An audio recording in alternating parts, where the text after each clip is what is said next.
And there we go. So, hello and welcome here to On The Go. And I have an eco. Woo! Awesome. That's why you don't have a Mac right next to you. Sorry about that, guys.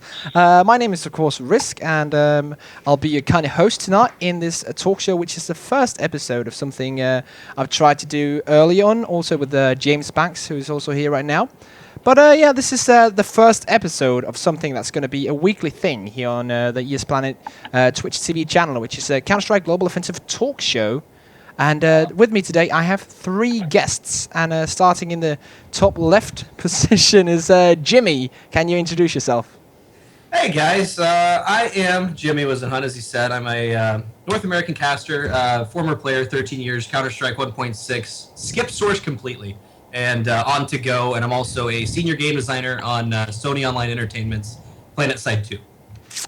And spawning in the bottom left, just to bring it into StarCraft, is of course Jona Leppanen, also known as Natu. I'm not going to go into Finnish or anything. He doesn't have a webcam, but he has an awesome picture of himself, so you'll be able to hear him though. Can you introduce yourself, Natu? Yeah, hi. I'm Natu, as you said. Been playing CS. Played 1.6 for about more than 10 years. Had a couple of years off. They went off to CSGO. Been playing it since when the beta came out. Played a little bit, and then when the game officially launched, we made a team, and been playing with Team Curse now for a while. Awesome. And last but not least, James Banks, spawning in the bottom right. Introduce yourself. I'm James. I've been involved in esports for over 10 years now. Absolutely love Counter-Strike, been passionate about that from the start. I currently look after a Korean team in StarCraft, but we also have a CSGO team, StarTale, and I'm the operations manager for Definitive Esports, a coverage and news website. Okay, great. And of course, for those of you tuning in for the first time, basically what we do here in the show is like any other talk show we have in the esports sphere, which is basically just talk about topics that is interesting to us and hopefully also to you guys at home. And like the first topic I want to talk about is just a recap of 2012 for those of you at home who might not have tuned into all the events, or maybe you just started following Counter-Strike Go, or maybe you've been busy with work like Jimmy has with his Planet Side 2. So kind of to start us off here, we're just going to go through the events and what has basically happened. And the first thing that I would really like to touch upon is DreamHack, which is, I think, one of the main things that happened, is that DreamHack picked up CSGO. And, well, both with the Valencia event they had in the beginning and also the winter event which they had afterwards. And just if I can get some of you guys' thoughts on DreamHack and kind of their involvement in CSGO in the first year here. Just anybody? Anybody. 30 at once. I mean, come on. Don't leave it to the guy who's been out of the scene for 6 months now. I thought, well, I can start off. I thought as a player, I went to the event, the winter one. I thought it was, as per usual, I think DreamHack usually runs a really smooth event. And as a player, it was a joy to attend. Everything worked pretty well. No major issues. The schedule was pretty much on time. Everything worked. The computers were great. As a player experience, it was great. I really can't tell how it was for a spectator. But going to the event was not too bad.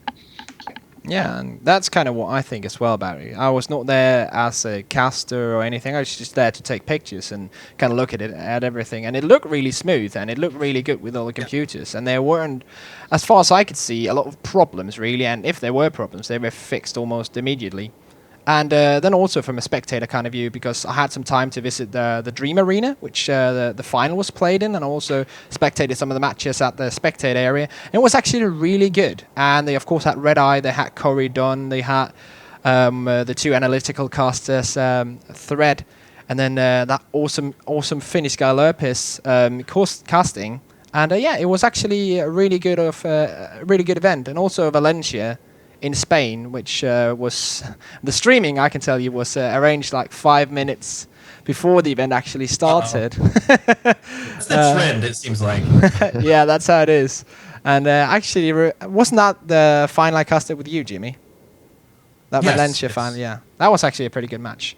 But That was a good match. yeah, and yeah. What about you, James? What's your kind of take on DreamHack?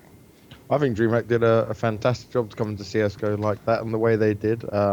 It seemed to all run smoothly 90% of the time. Players I've spoke to, other media I've spoke to are always very happy, but that's kind of typical of a DreamHack event anyway for the many DreamHacks I've attended, that they, regardless of what game it's in, it is run well, they know what they're doing, and it's just a overall good event.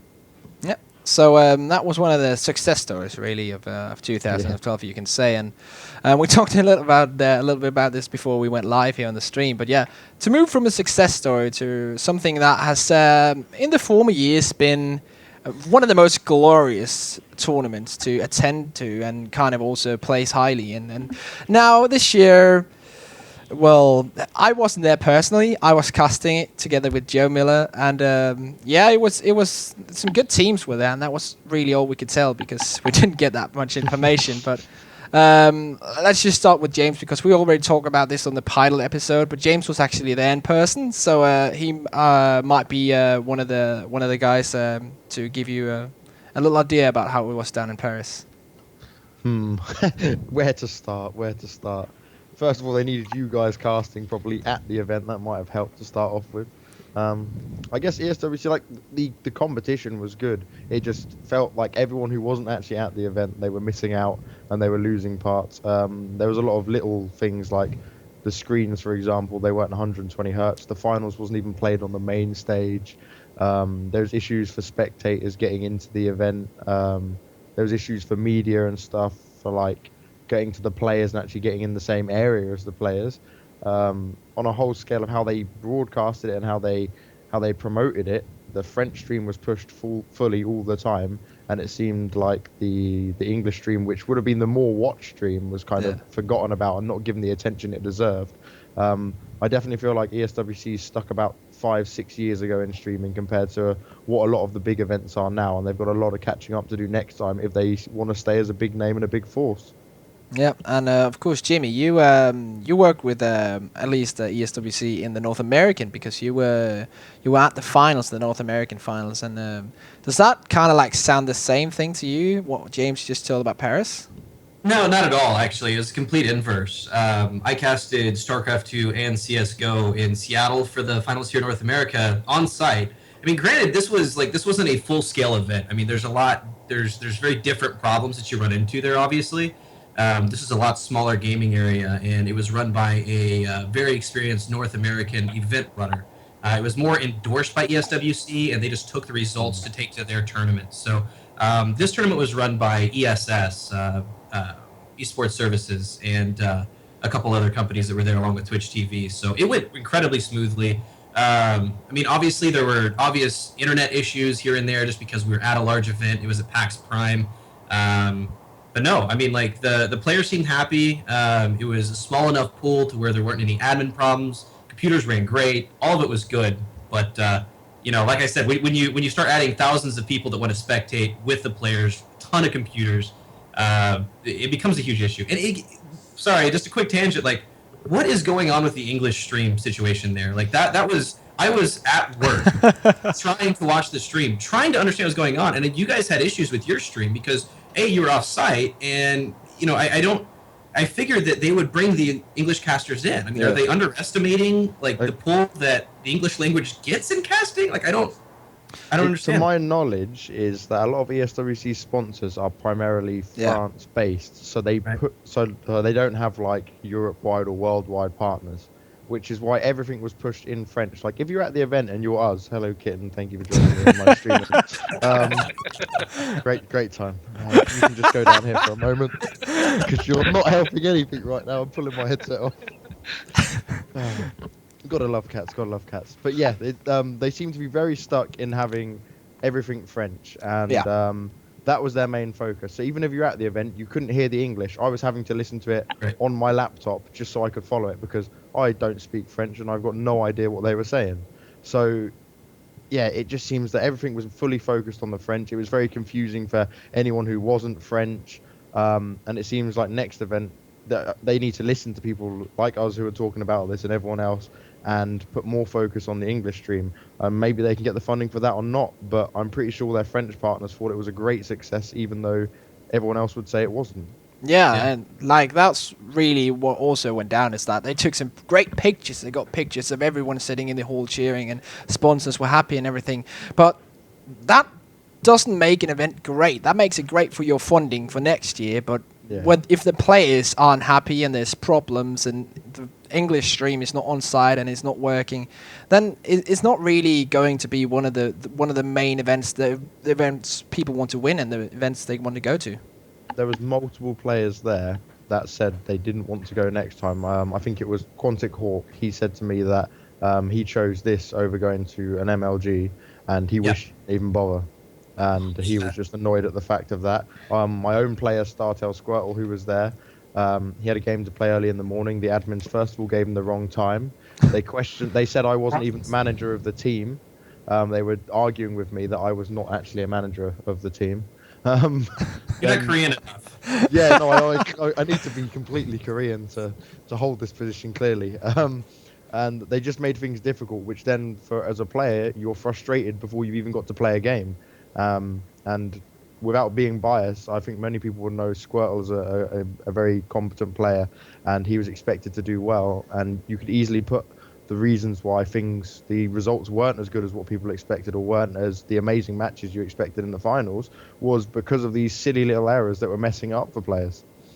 Yeah, and I don't know if events consider that. Like, I know the prestigious events that have been around for a long time. I mean, in any game, whether that happens to be MLG, even as small as it can be sometimes in North America, ESEA, World Series of Video Games when they were on IEM, they understand because they have people who grew up through the game.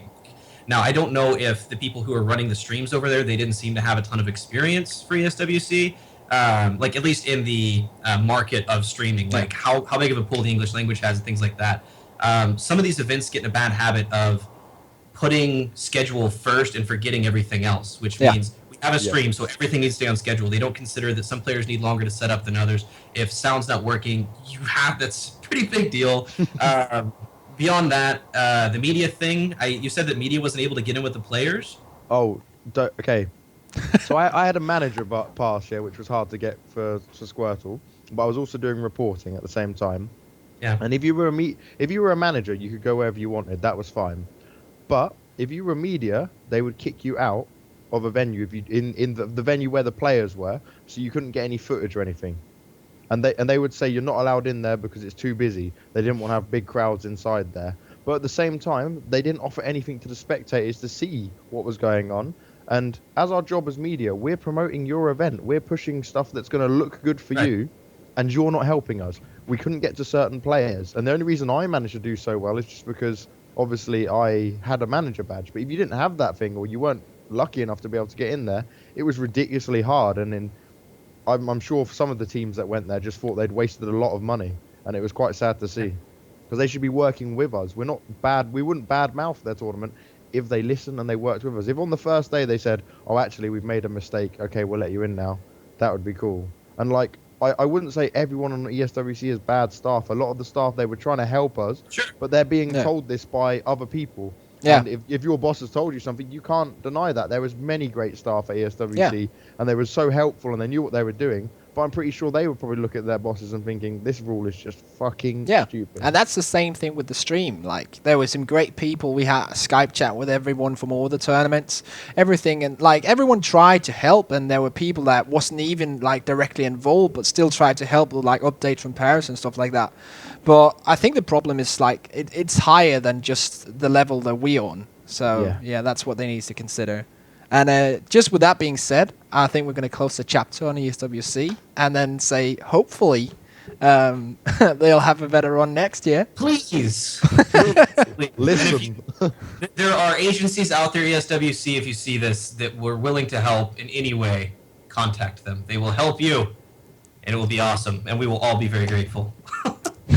And another tournament, just to go through more tournaments here, because we actually had a lot, and that's like one of the things that I really love about CSGO here in 2012, that there were so many tournaments. It was insane. Space of time as well. Yeah, like really good. And the same thing happened also with StarCraft in that one November month with like gazillion tournaments. And it's nice to see that Counter-Strike can kind of get on that level, like with so many tournaments and so many good tournaments, because the next one I would kind of like to focus on is Thor Open. And not just because it was a good tournament and we actually have the second place finisher on the stream right now, but also because they ran a lot of qualifiers, and it was amazing. That's really what I like about it. It's going to create some hype until the big tournament by holding all these qualifiers, getting the streams, getting the attention, and then we come to the event and it's just all great. So I'm just to start things off with the event. I'm gonna ask Natu how his idea about Thor Open was. Well, actually, it was quite a mess for us. Oh.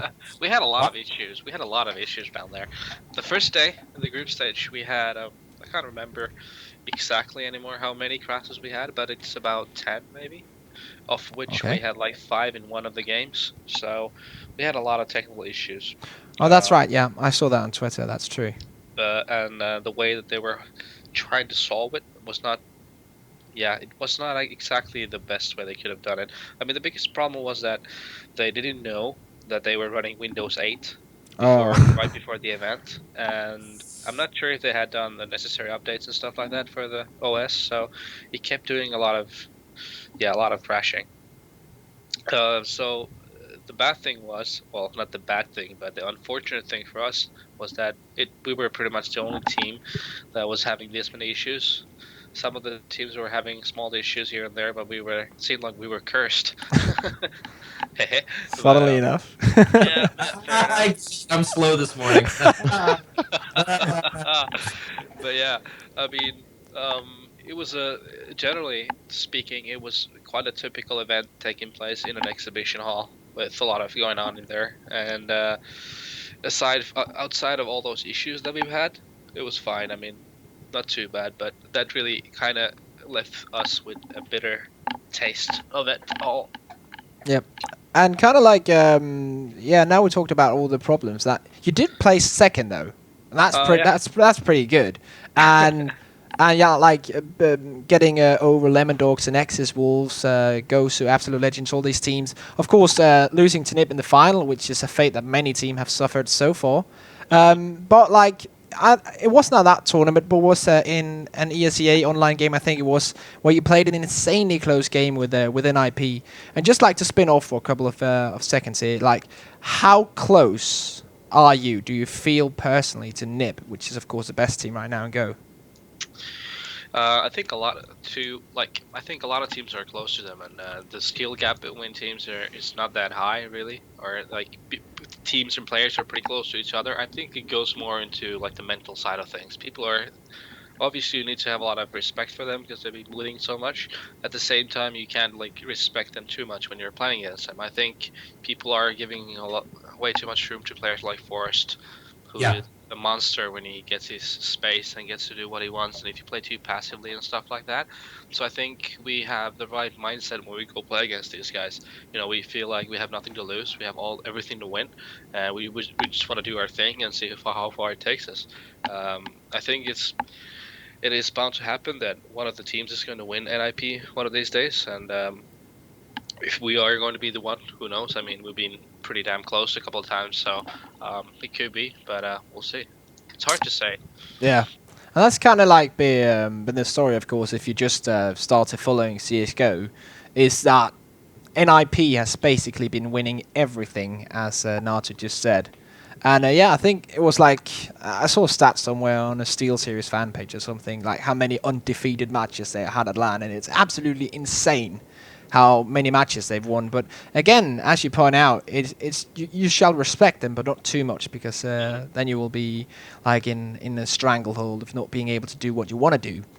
But yeah, and if you kind of can get some opinions on this NiP thing, but of course it's good that you have a team that's really good and putting in the hours. But do you guys think it's too much? Like, are they too good? Is it not interesting enough because they just win everything? Yeah, me or? Yeah, it's just like a general question, like someone can catch it. And I think it's kind of getting boring for everyone Yeah. to see just one team win. I mean, at the same time, of course, everyone's just like kind of. It is interesting to an extent, but at the same time, I think people would want to see different winners, make the playing field more open and stuff like that. I mean, beyond NiP, the playing field is really open, but at the same time, who wants to be looking at or watching championship games when it's about getting second? No Yeah, one. that's true. I mean, But- that's. Sorry, go ahead. Yeah, but I mean, it's bound to change. I mean, it's bound to change, sure. Like, I mean, this has happened before. I mean, in different games. I mean, you look back at Fatality and his run through multiple games, and people saw him as this unstoppable force. And I mean, I hope it doesn't get that crazy in CS:GO. I don't see it getting that crazy. The beauty of Counter-Strike is it's a very team-oriented game that leaves a lot more room for error, which means these higher-end teams sometimes might make that mistake on that crucial buy round. So anything can happen. But at the same time, I think it kind of provides a lot of spectators this either villain or heroes. So it's either NiP's the best, I love these guys, or damn it, beat them, like take them down, and they're standing behind Curse.EU, or they're standing behind any team, their favorite team, and when they get that close, it's almost like this I don't know. I think it's kind of fun to see a team really put up a fight and then lose, and that next time it's like, oh, this is that storyline. Here it comes again. Like, will they be taken down? So there's a good and a bad side, as long as it doesn't become overabundant. Like they don't just continually.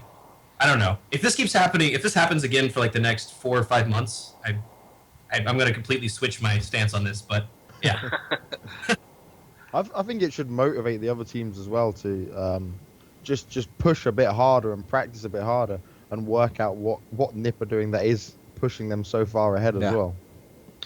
I do. I agree. And I mean, end of the day, CS is about minimizing your errors. I mean, who can do the least error is going to win. Yeah. And that's when you are in a high pressure situation. A lot of that's when mistakes happen, and whoever can keep their focus and like do their thing and not make mistakes is going to win, and we'll have a chance beating NiP. Yeah, like just to touch back to I remember that ESEA game.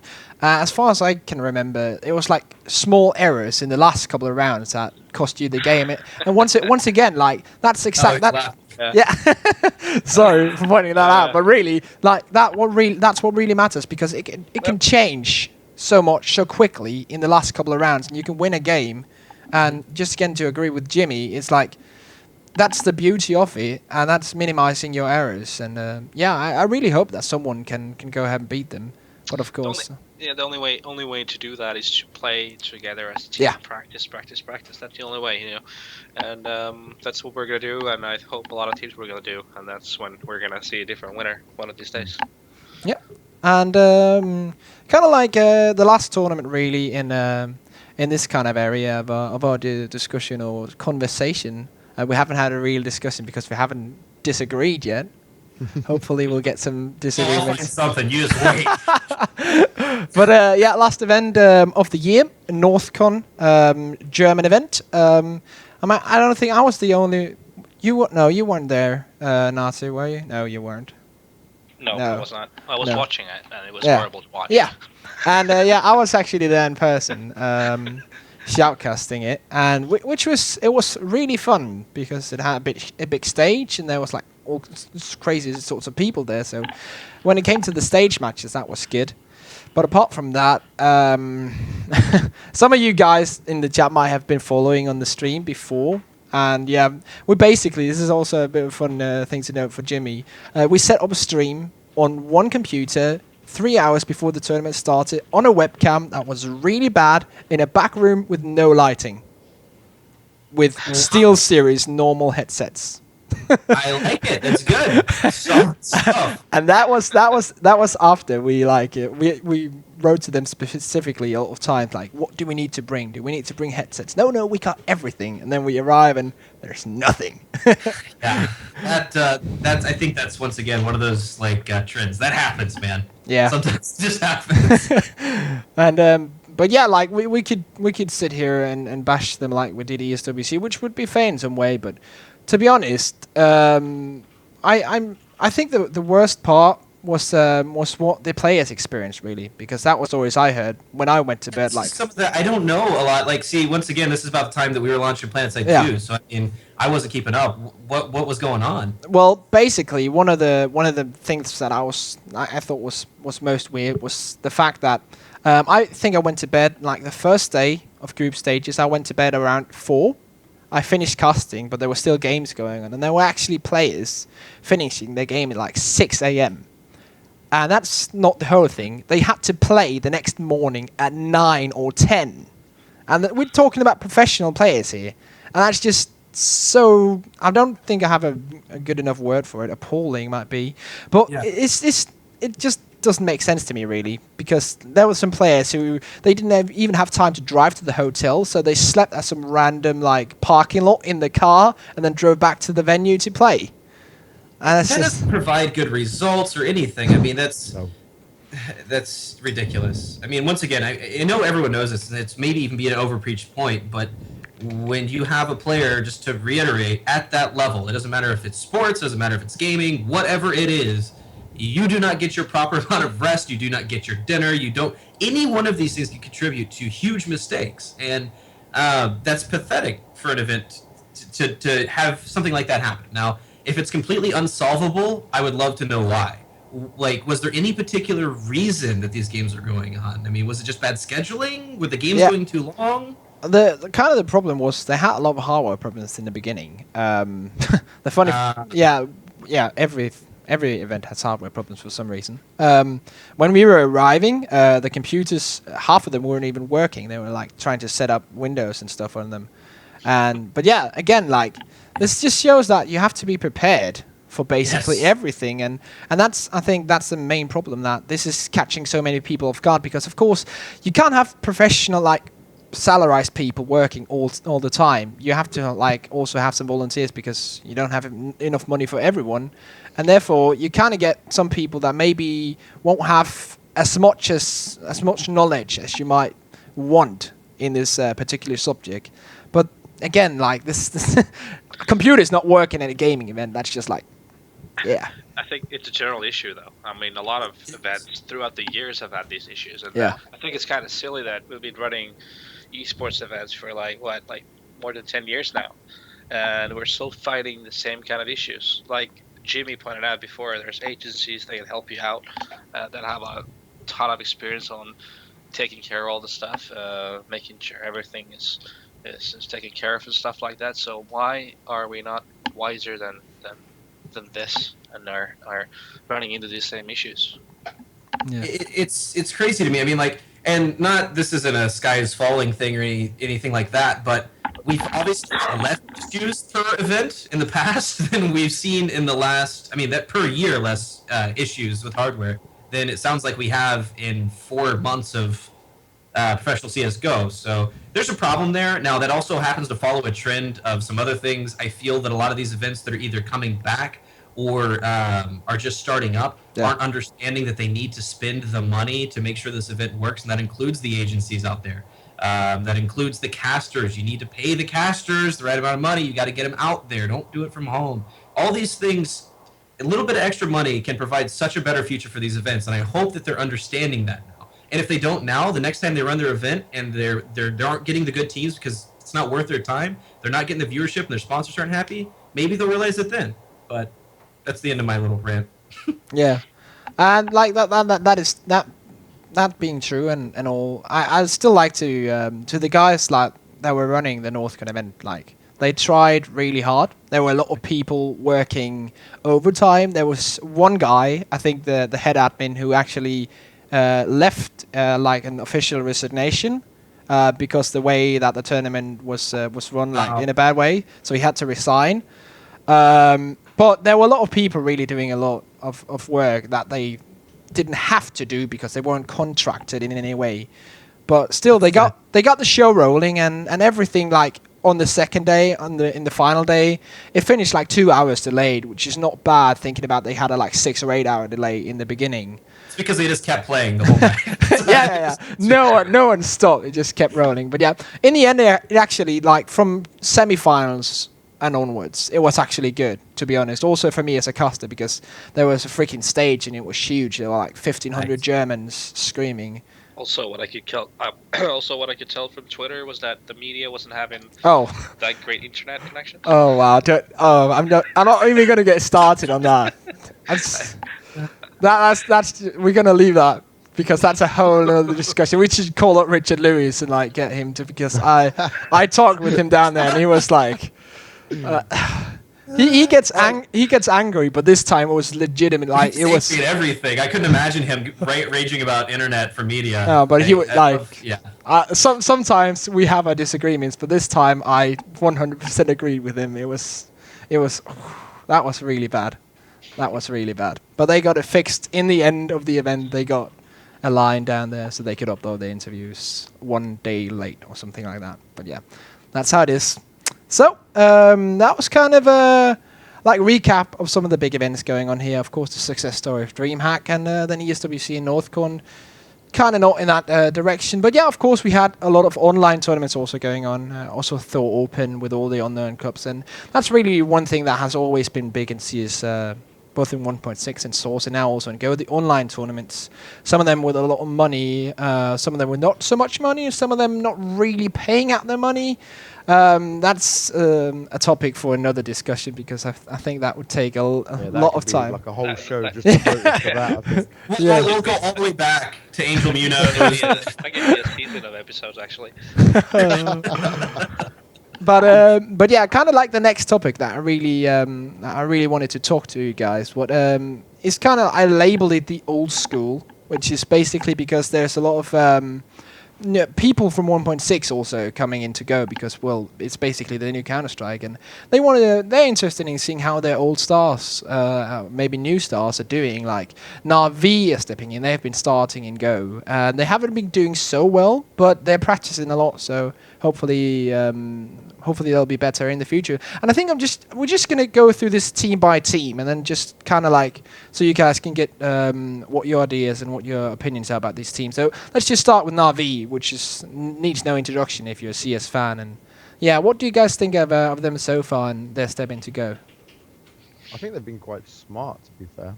They held back, they waited. They didn't say like they're gonna go straight out and win everything. I remember speaking to Zero Gravity, and he said it is just fully about practicing. They were a little bit behind jumping on it.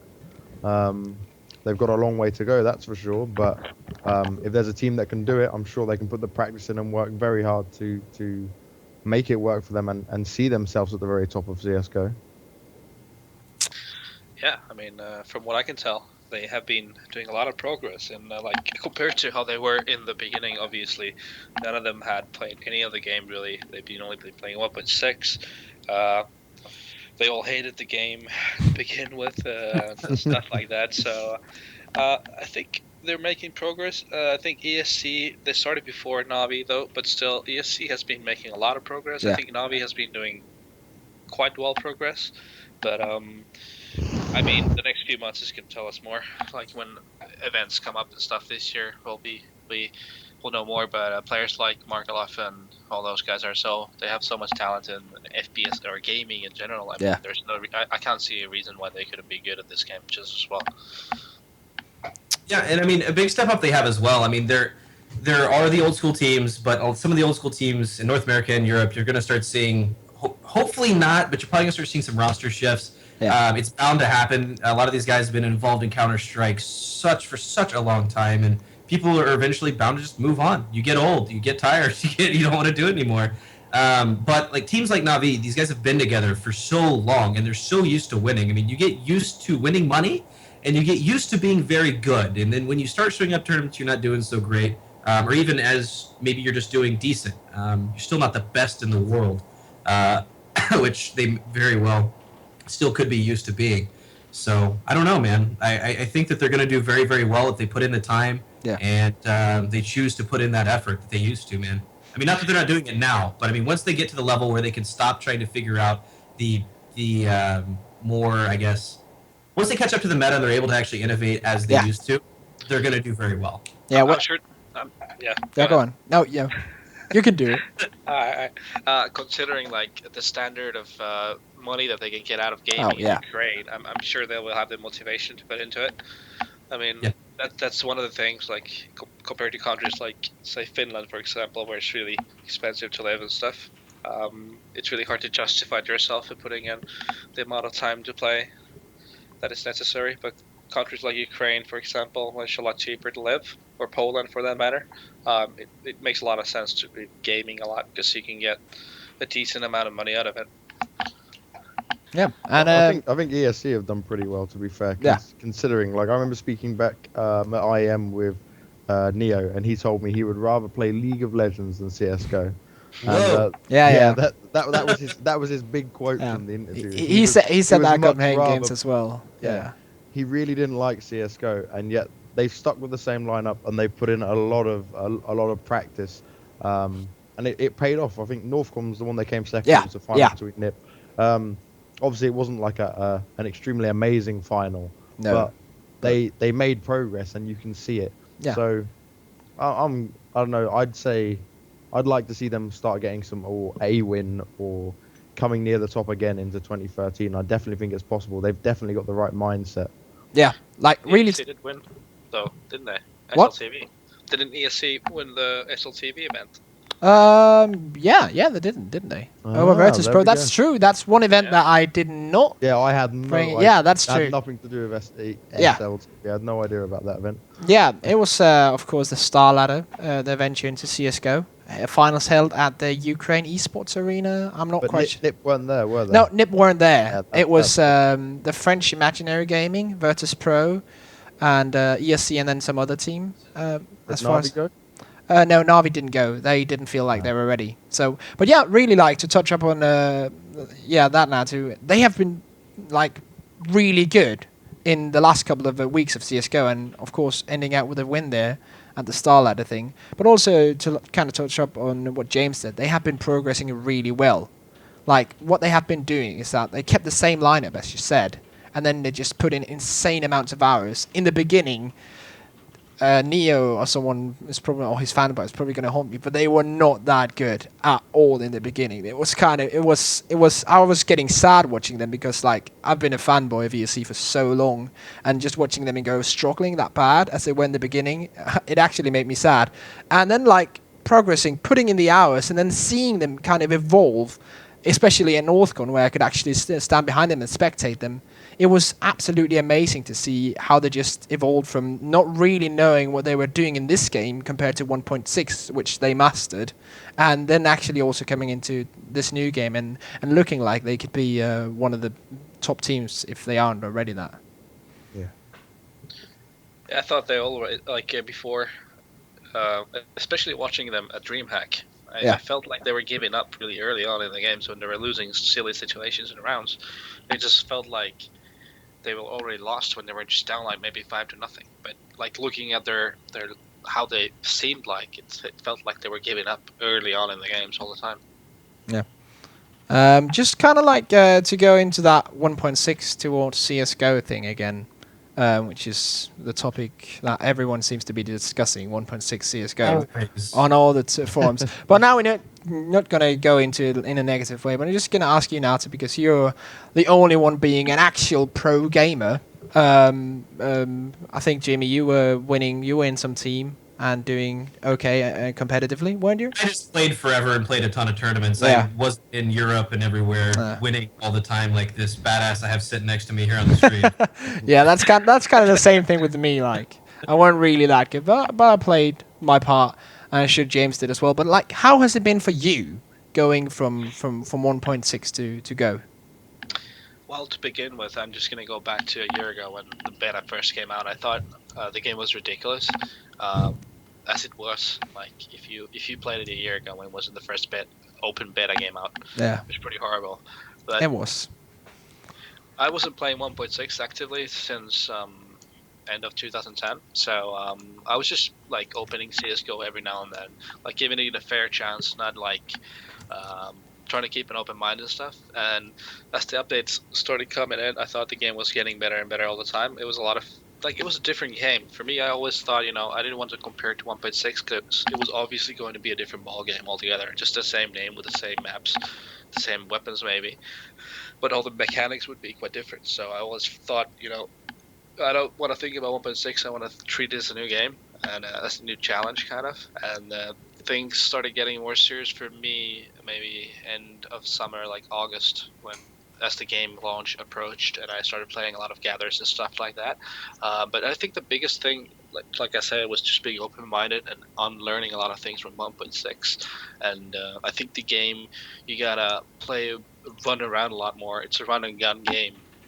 Except for the fact that you need to have a lot of precise tactics, but like in mid-round situations, you do have to do a lot of running and gunning kind of things, and I always thought that was a lot of fun, and that's something you wouldn't do in 1.6 as much. So for me, it wasn't that hard, really. I've been playing a lot of FPS games, like from Quake 1 to Quake 2 to Quake 3, Tribes, like a lot of games. So it wasn't really that hard for me.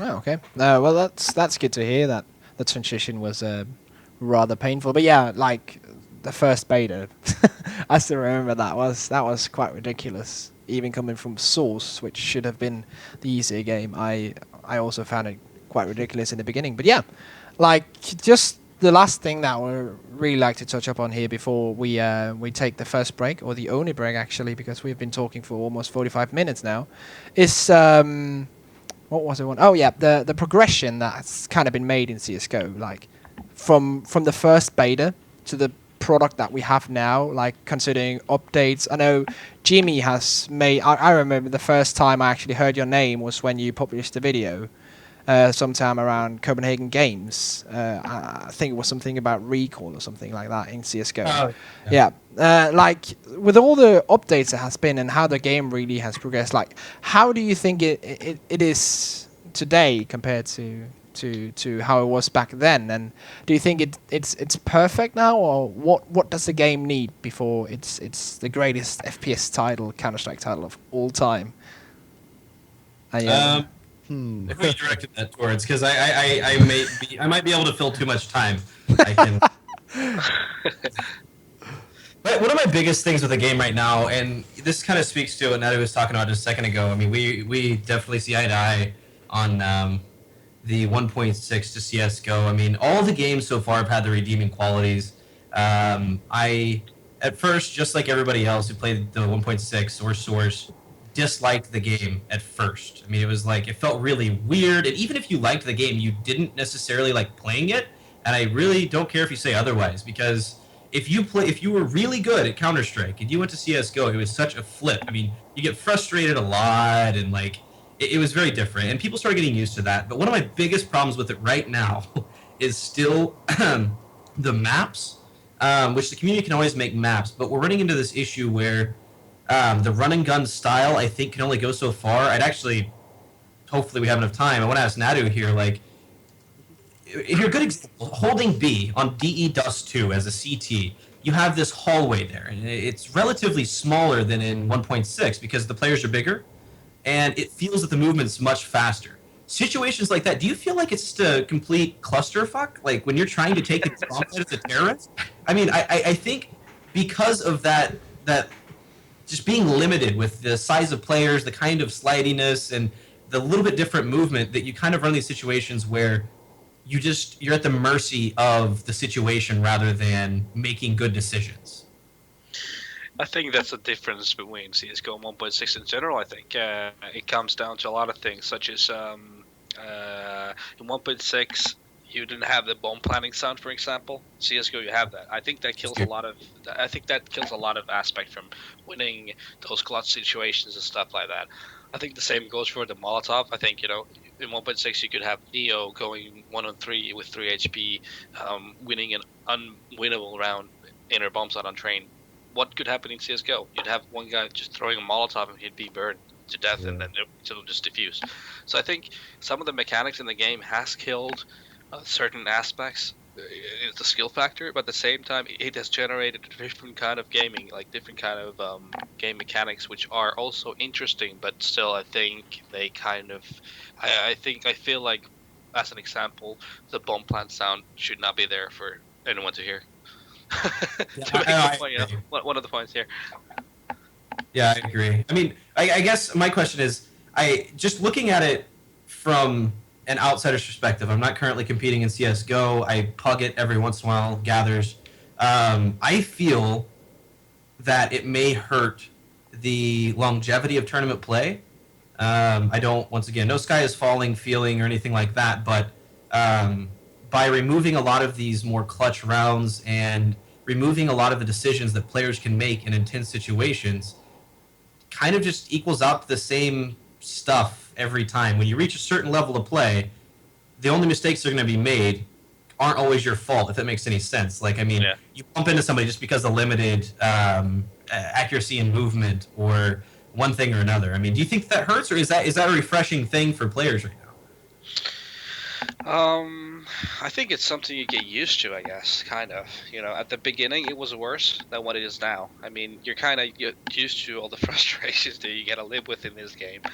In the beginning, I did miss out on a lot of, like, I missed a lot of those things that we just talked about. But I'm not sure. I mean, if I had the choice, yes, I would rather have those elements in the game. But at the same time, it's something you get used to as well.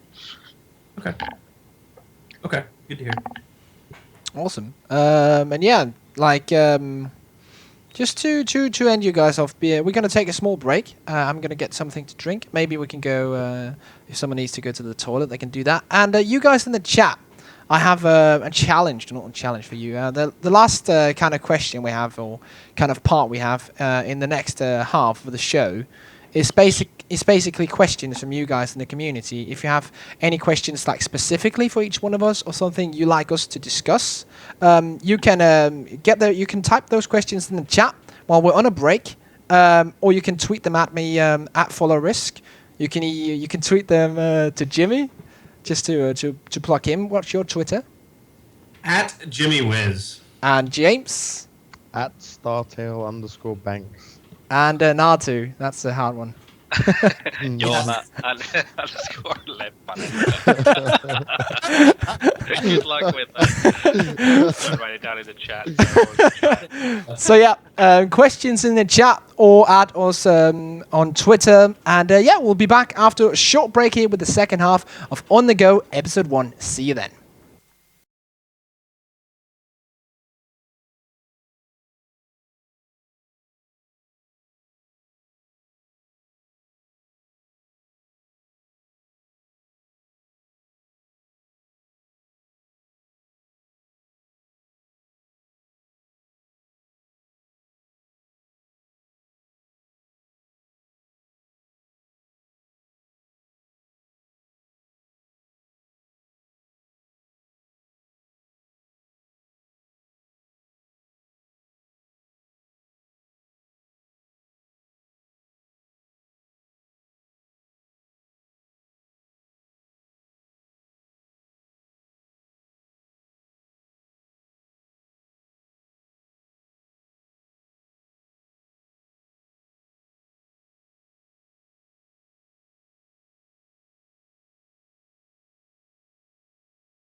So, hello, welcome back here to On The Go. I didn't fuck anything up here.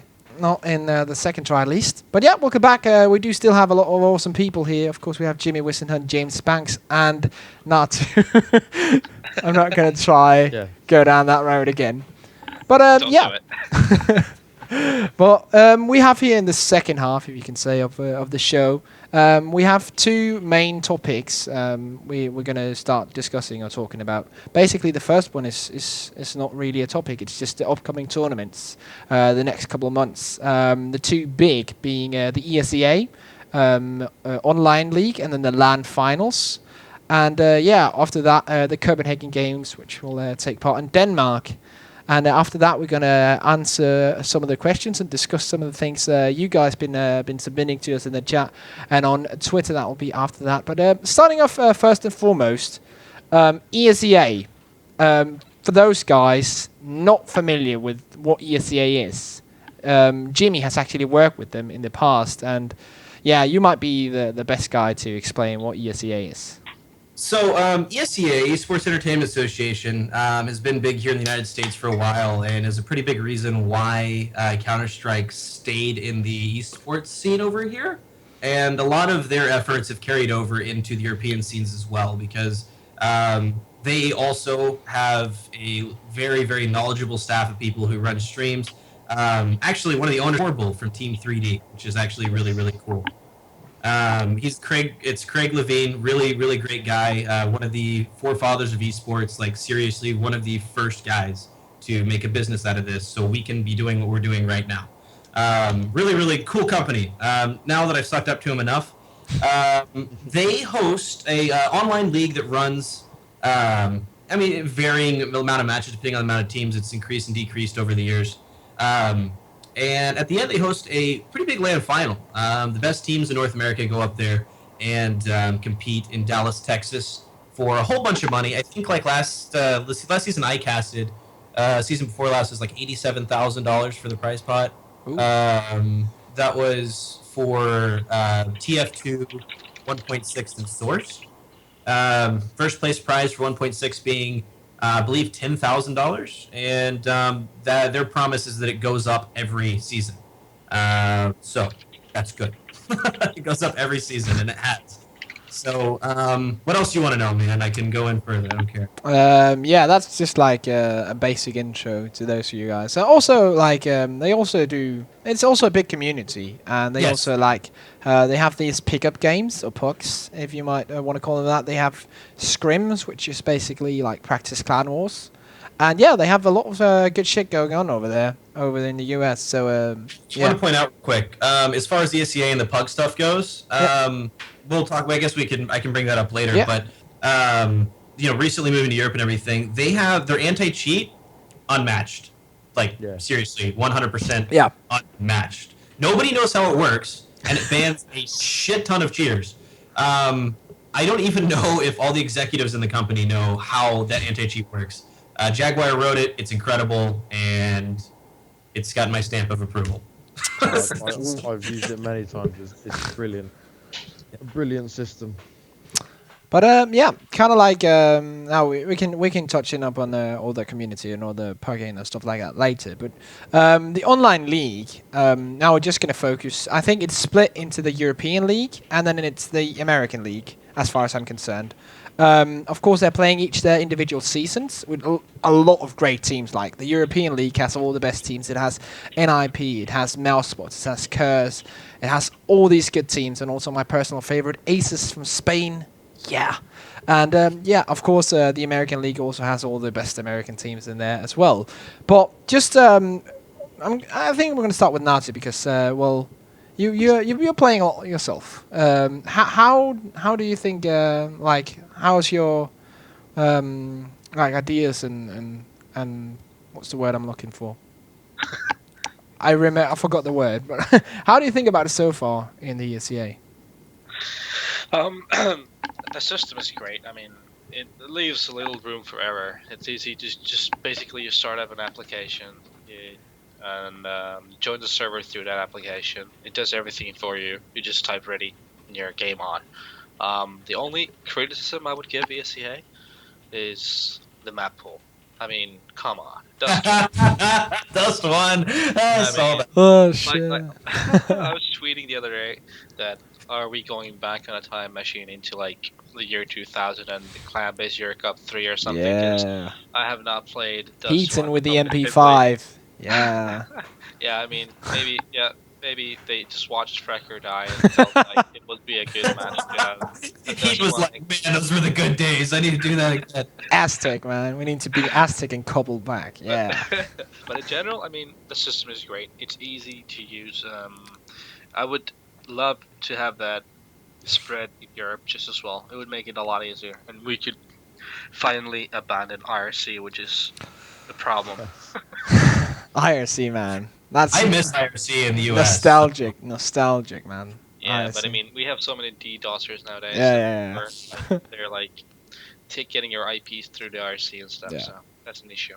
Yeah, that's actually a big problem. I remember actually personally back when I was casting Source, we were streaming a 24-hour deathmatch event, which was for charity. There was a guy going to India collecting money to help kids on the street in India, and we had DDoSers all night DDoSing the deathmatch server and the stream. That doesn't make sense.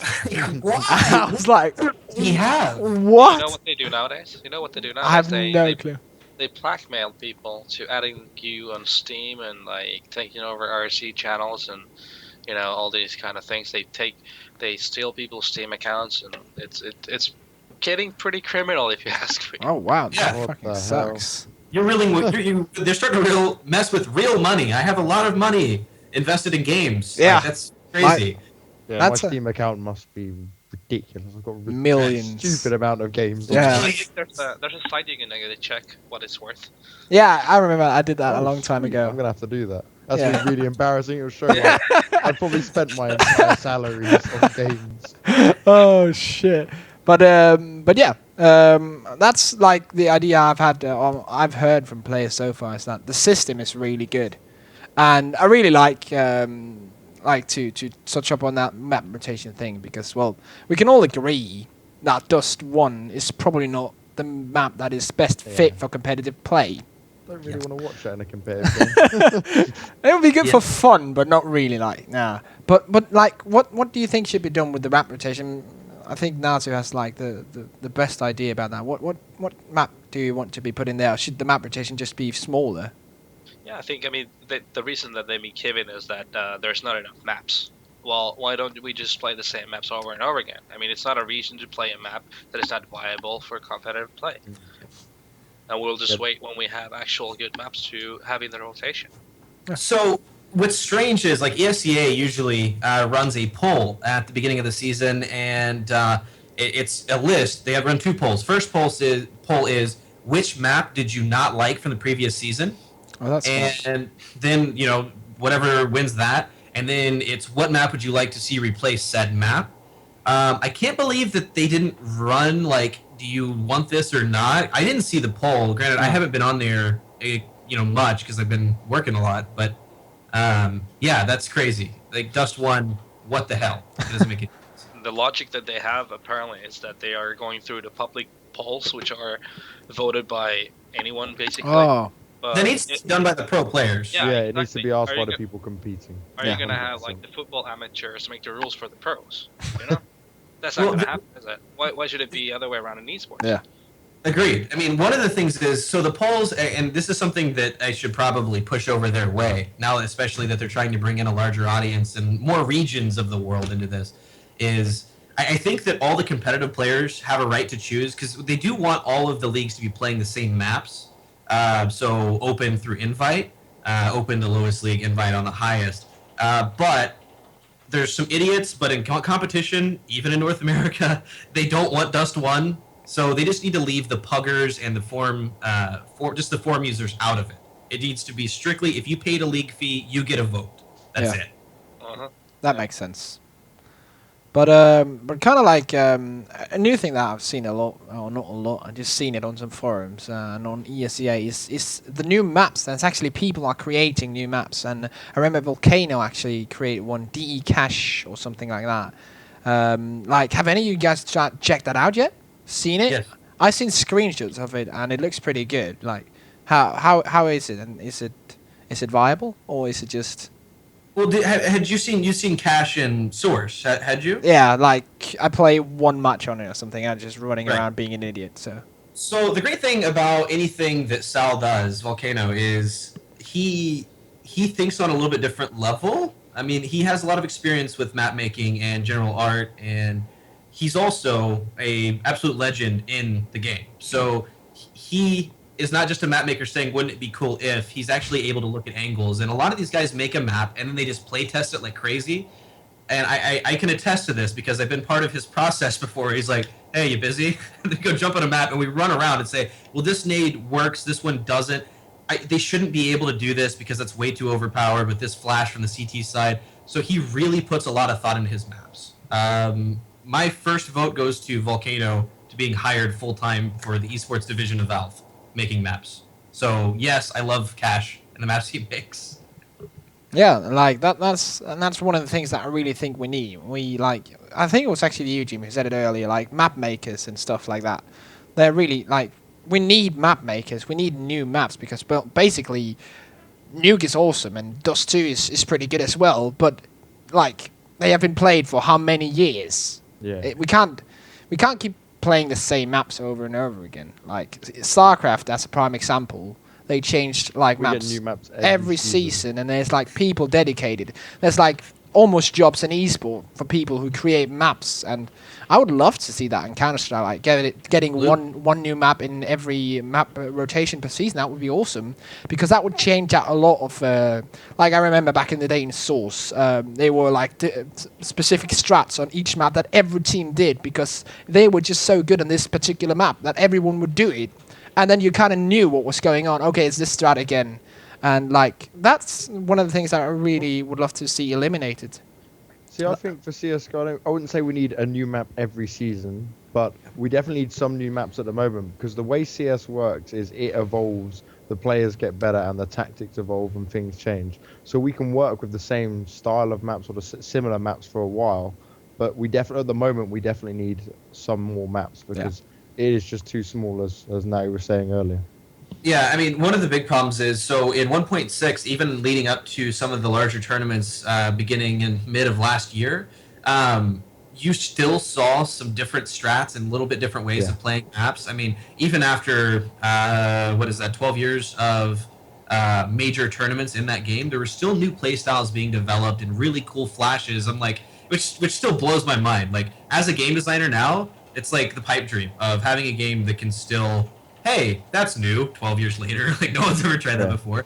But the problem is people got so used to the way that the older games were played, their same maps are in the new game, but they function differently. So it may also be holding some people back because they keep trying to play those maps the same way. Does that make any sense? Yeah, no, I completely understand what you're saying there. So they kind of you're looking for the players to come out with fresh eyes and not look at it as the same way as they were before. Right. Yeah, like for Train, for example, I mean, a really popular default is to send one or two mid, a couple over towards ladder, and then kind of distracted Ivy. That doesn't work the same in Go because of the way the trains are positioned, but teams are still trying that, and it creates... I mean, but what I'd love to see is take two really great in-game leaders and two really great teams that have been together for a long time and throw them in a completely new scenario at a tournament. That's when you start seeing innovation. Like, that's the better team at that point. That's not who knows the map the best. Yeah, exactly. And that's like what I think really should be like taking these, like what should be taking these teams apart and saying like this team is that good. You can put them into a new situation and let them innovate how they can innovate things. That would be absolutely amazing, to be honest. But yeah, like Natu, you're the one who's playing the most, at least on a professional level. None of us are.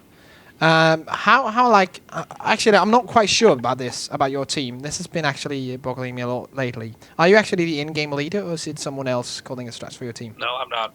Okay. Reflexes. Okay. So like in your team, what's or just you in general, like what's your take on all these? Like would you want new maps in the rotation, or should it just be the old Inferno, Dust 2, Nuke, maybe Tuscan, Mill, or something like that?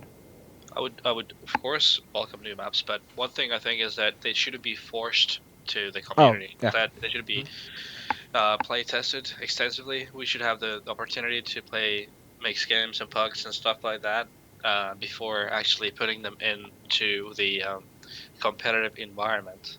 And I think that's one of the issues we've had a lot of the times, that maps just get thrown into big tournaments without real game like play tests.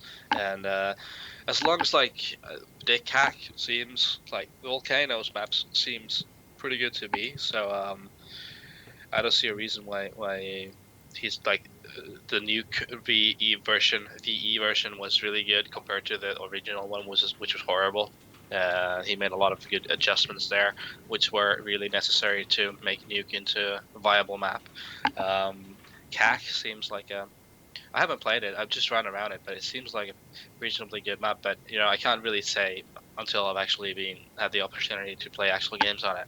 Yeah. But generally speaking, yes, I would welcome new maps. But as long as we have the opportunity to have a say in it, like if this map should be in it or if it shouldn't be in it. I think the gathers and like the stuff with the ESEA really provides an opportunity for that, especially if they start incentivizing it. Because I mean, even if it's just you, Forrest, and just like other people that play at the same level, just jump in and talk and kind of share ideas and think. That's really what needs to happen, in my opinion. Yeah, I agree. I totally agree on that. And yeah, with that being said.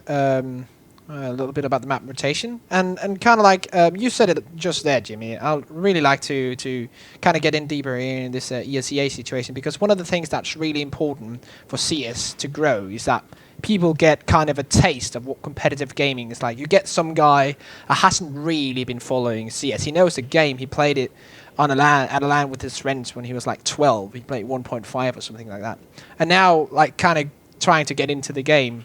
ESEA pucks seems to be a great way to get started, but another thing that I really like personally in like the last couple of days is matchmaking in the game.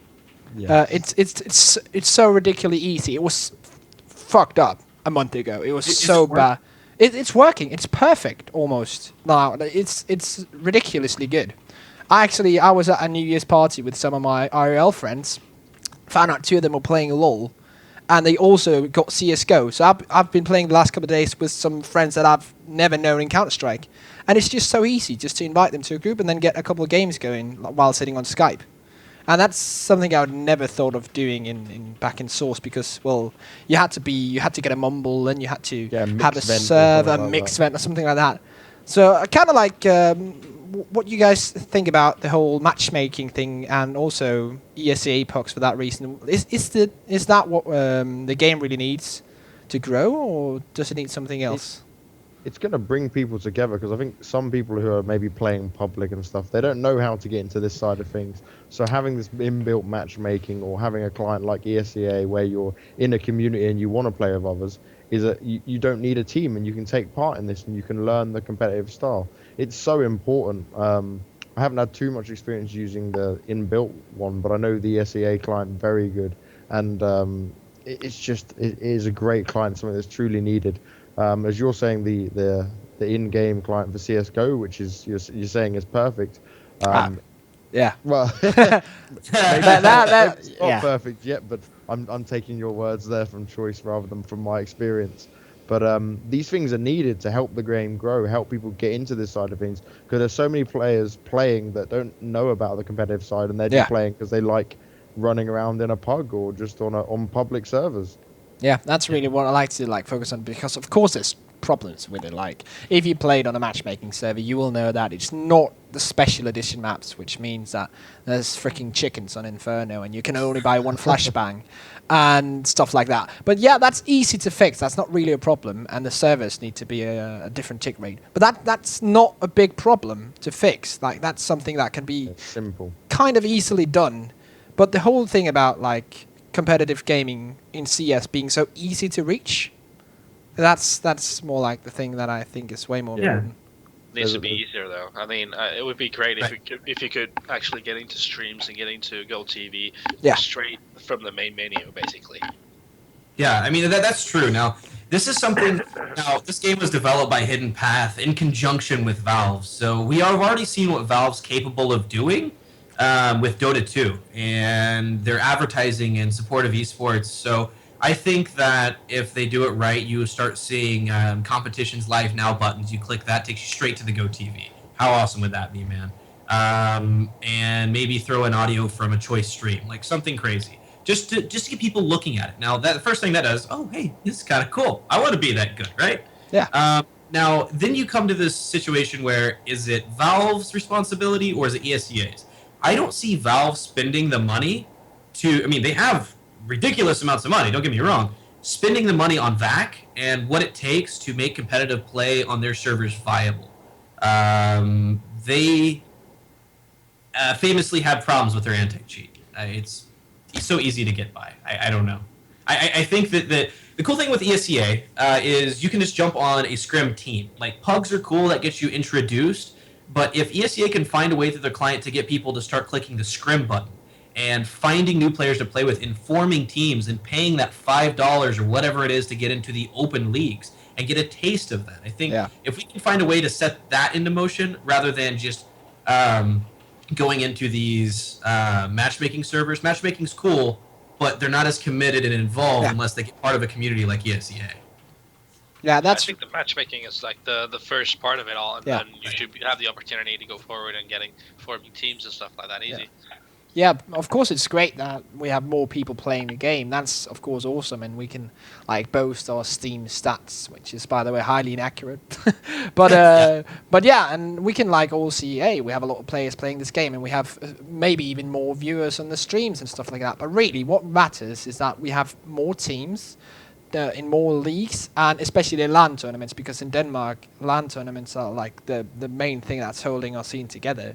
If we have 60 teams at a LAN tournament, that will give an insane prize pool, and that will encourage more players to play, and there will be more hardware prices, etc. And yeah, if we can get a lot more teams, we can of course get a lot more LAN tournaments, and we can get more players, and maybe even more players being able to actually make some kind of almost half-decent living out of it, even though they're not NiP, who, as far as I know, is actually doing quite okay with Salarized and all that. But yeah, really, like, if we can get those teams going, as Jimmy said, that would be freaking amazing. I'd love to see that. For sure. But yeah, another thing that's coming up, of course, with ESEA, that's a league, of course, an online league.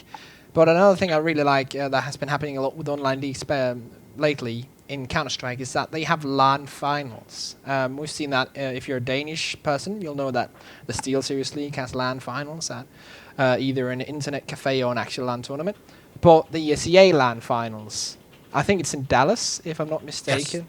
Yes. Yeah, that's subject to change. I mean, like this one, if they've already called it Dallas, then it's Dallas. But I know that they're always looking at different. I hope not Dallas, though.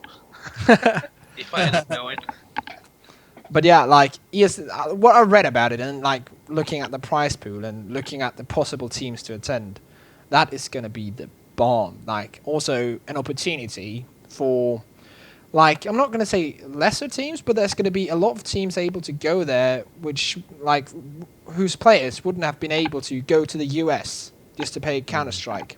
Because most, not to say anything bad about the US scene, but most of the teams, like, come from Europe. There's a lot of great North American players, a lot of great teams, but the scene in Europe is a bit bigger, especially in Sweden and Denmark.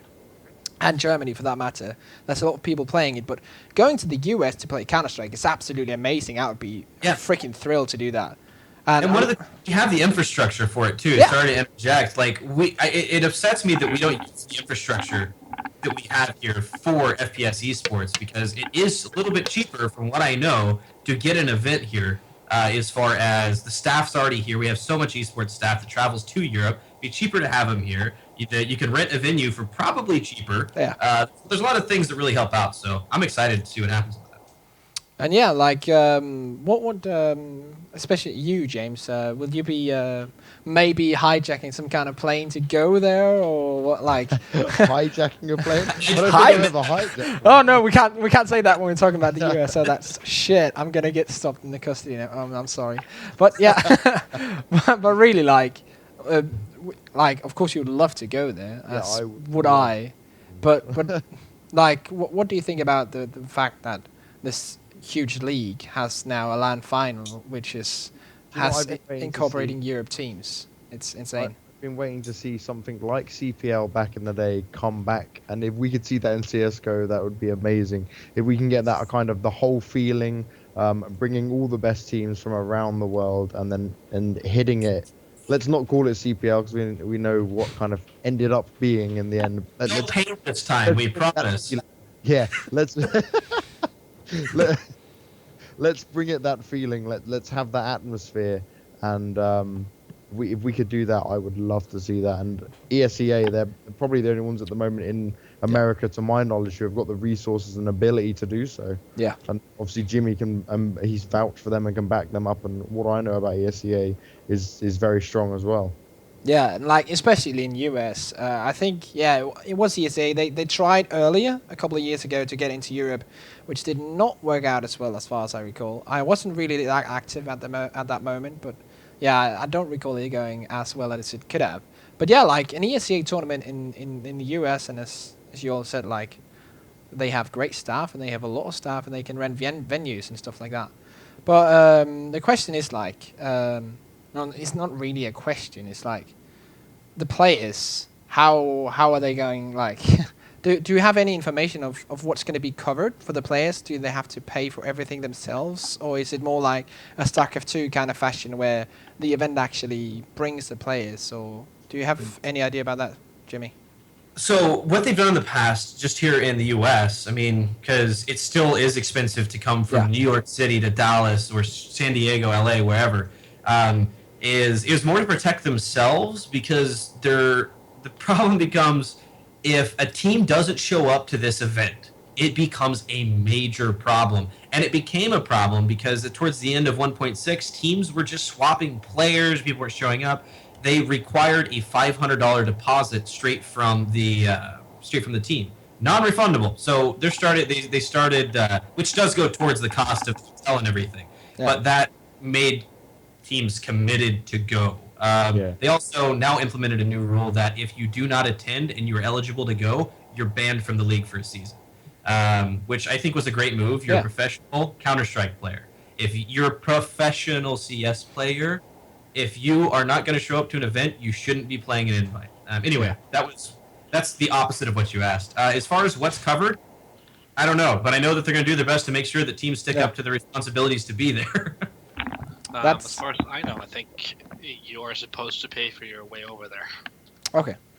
Well, so you when you sign up, you pledge that you're actually going to be making it there if you make it the top 4.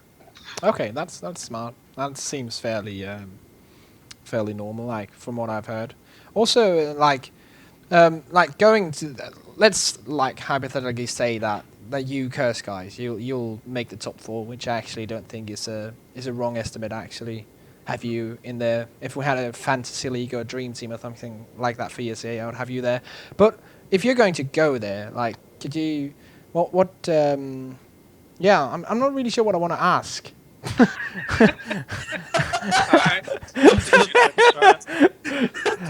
I really like something I really want to know, like, your thoughts on how it would be like to go to the US. I know you played a lot of big tournaments, but like going to the US to play probably one of the biggest CS:GO tournaments in the new year.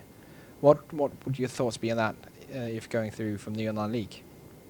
More than actually going to the US, which I've been to quite a few times, I think it is going to be one of the bigger events of the year. I think they had like 125,000 in the prize pool or something, something ridiculous.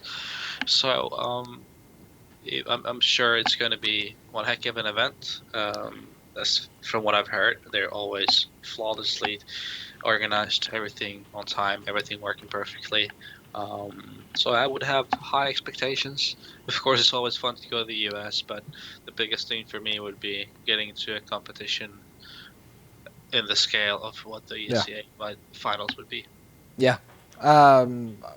Well said. Actually, just to wrap it up here, really, I really hope that this ESEA thing, Invite League, just like ESEA in general, can get to like a point where we'll have a scenario of actually having a global tournament that everyone respects and everyone wants to win. Like, for example, in StarCraft, you have the GSL and you have the Pro League. Like that, those are tournaments that are really respected by everyone in the entire community. Yeah, every player's working Yeah. towards winning that. Yeah. That is their goal. Yeah, And exactly. we've When you know lacked you've that hit for it. so long. Yeah, we've lacked that for so Yeah. long in Counter-Strike. We've not had that since CPL. No, exactly. Like there were at some point in 1.6, or at least what I've recalled from the Danish scene, like WCG, like back in the day. That was It was the way to be the best team in the world. Yeah. And that's what it. A lot of people in chat keep asking, what does it require for us to come back in the scene to show who's the best? And I Yeah. hope that if not ESEA, something happens. Yeah, I really hope that. Oh, yeah, as you said, basically not ESEA, then someone else. We can get like, or maybe kind of like a tour kind of with the like IEM has. They have a lot of they have stops in Singapore and Shanghai and in the US and Europe, whatever, and then it all ends in this huge event. And I would really love to see something like that, like going around the world to all these different venues. Of course, a global point system for CSGO is something it's a little bit too much to ask for at the moment. But like, this is some of what we can like see already now is like a tournament like the ESEA having online leagues able to qualify to a LAN final, which brings all the best teams together. And yeah, I'd love to see. I'm looking forward to the final. I have no idea who will be casting. I have not been contacted myself, but I'm right here. If you want something, but Just throwing it out. Just throwing it out there. Throwing it out casually. But yeah, like I don't even care if I'm going or not. It's going to be amazing either way. So do remember to tune into that. And by the way, just to do a little commercial advertisement, we'll be streaming some of the games here on this channel for the European League. Gonzo and Steel will be streaming some of the other games. We are separating it between us, so it's all good. You can catch all the games you want on whatever stream you like to watch them on for the Europe League. And with that being said, the next tournament that's going to be coming up, LAN tournament after the ESEA LAN finals, is Copenhagen Games. And as a Dane, I of course know this tournament because I've been at every single one, and I know most of the people that are like organizing them because, well, in Denmark, in the top of the scene, everyone pretty much knows each other. But like, do any of you guys actually have any experience with this tournament, or maybe even back in the day with some of the slap people? I know of Slap. I've never been. Okay. Okay, so then I can tell everyone basically what it is. Well, basically, in Denmark, we have this organization called SLAP, which is, I'm not even sure what that's the short for. Probably something funny. But they host a lot of events. Like back in the day, them and SHG Open were the main tournaments we had in Denmark. And they've been arranging like big lands, small lands, everything. And then in 2010, I think it was, they stepped in doing a professional tournament, which was the first one. I think it was even the first year or the second year. They actually also had a StarCraft tournament, which was one of the biggest back in the day. Had SKMC or OGSMC, as it was called back then, winning it. And it has just been growing each year. And the fun thing about it is that it has the official support of the city of Copenhagen. That you have like officials from the city council, from the government and stuff like that, supporting it, cash with the prize money and money for actually giving out the venue they use. That's free, and they get like free electricity and stuff like that. So it's really like it has a lot of focus from not only the gaming community but also like normal people, if you can say that. And that's really something I like. And as a Dane, we're not a big country, but this is like, we're not like, yeah, we you can call us nationalists or something like that. But yeah, we really focus a lot on our country, and yeah, cool. Having that like a big tournament, we're not such a big country, is really something we're proud of. And yeah, I'm looking so much forward to it. I've been at all these tournaments; have been amazing. And for those of you might thinking about coming there, and like for example, Swedish people, you're gonna have a blast because I'm just gonna say that because I'm a Dane, but also we have actually beer at events, so you can go around and drink. That's what I was gonna say as well. At events, being at many LAN tournaments myself, and having had many a drink at many a LAN tournament, that's probably some of the stuff I like the most. Like just hanging out, drinking with your gaming buddies, like talking about freaking games, like while drinking. That's probably some of the best. Isn't it cheaper to drink? Because I know Sweden is Yeah, incredibly expensive Sweden for me is to drink. incredibly expensive, and Norway is the same. It's actually kind of funny because like Sweden and Norwegian people, they come to Denmark to buy beer because it's cheaper, and we go to Germany because it's even cheaper in Germany. So it's like the never-ending circle, and then everyone just goes to Finland for all the vodka. But yeah, like. Cold weather. But like I'm not quite sure. I think the prize pool has been announced. I'm not quite sure what it is yet. But hopefully all the big teams will show up, and yeah, hopefully we'll see. At least I think Curse will be going. Oh, I hope so. Most likely. Yeah, and yeah, hopefully I'll do my best to work on getting a great team of shoutcasters. Maybe put in a good word for Jimmy if he's not too busy working. I'll take the vacation, man. You tell me. Yeah, but that's kind of yeah what I really had to say about Copenhagen Games, which is just a long one-way street of me talking about an event because yeah, you guys really. It's exciting, man. Yeah. I wish there were more like that. I mean, you hear we have such a passionate community. I mean, to actually have the support of a business or a country or a city, like that's awesome. That's the dream. So I think that's really, really cool. Yeah. And we should continue to support that sort of thing. Show everyone else that they need to be doing the same thing. Yeah. But yeah, that was kind of really what we have for the upcoming tournaments here in the next couple of months. And to end the show off, we've been talking for quite a long time now about some topics that I just randomly wrote down one afternoon. I decided to have a look into the chat and see what you guys have been writing there. I'd ask you a couple of questions, like to put some questions in here for us. And the first one I really picked up on is something I've been thinking a lot about myself, also about other games. StarCraft has had the question also. Is going free to play? And of course we're talking about CSGO here because this is a CSGO talk show. CSGO free to play. Good, bad, or just completely ridiculous? And we're going to start with Jimmy because you look like you have something to say. So I understand where this thought comes from. It's that, oh, this doesn't feel like a brand new CS game. Like, because this whole debate started before it came out. People were saying, is it going to be free to play because it's not something brand new, blah, blah, blah.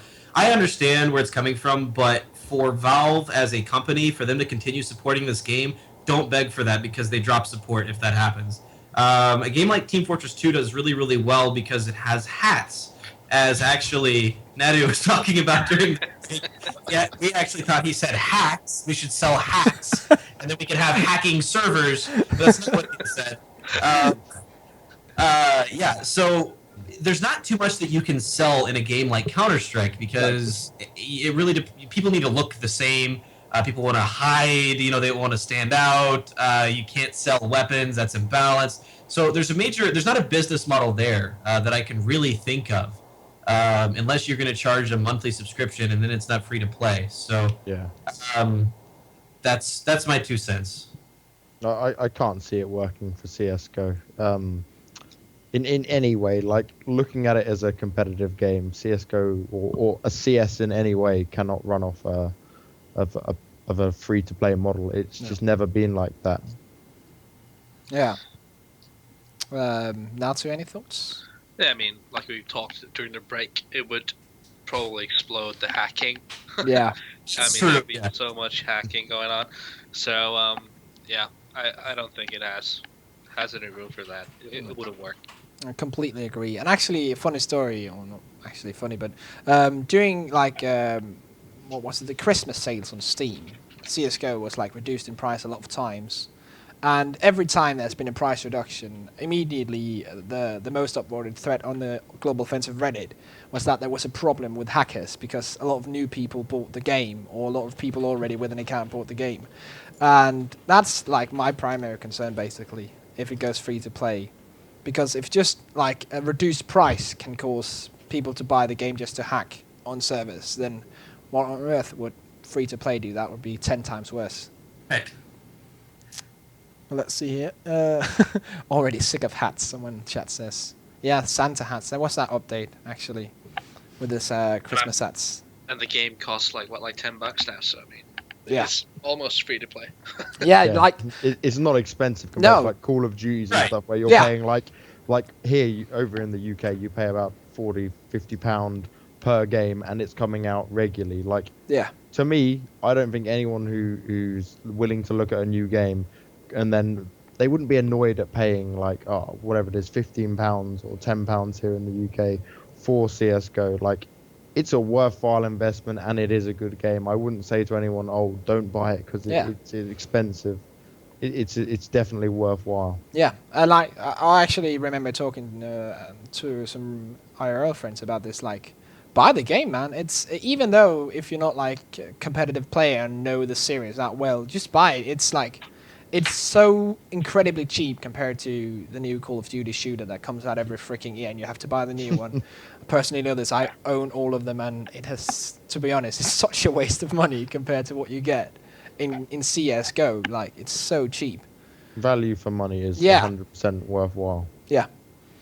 But yeah, that being said, another game that actually, another game kind of, that actually is free to play because it's a mod, is CS Pro Mod, which it can be downloaded by everyone if they go in and download the Source SDK, and then they can download the mod and install it on Steam. We actually had a post on our site, of course, esplanet.net, repping that. About all kind of different pros and community figures, their approach and their ideas about the game.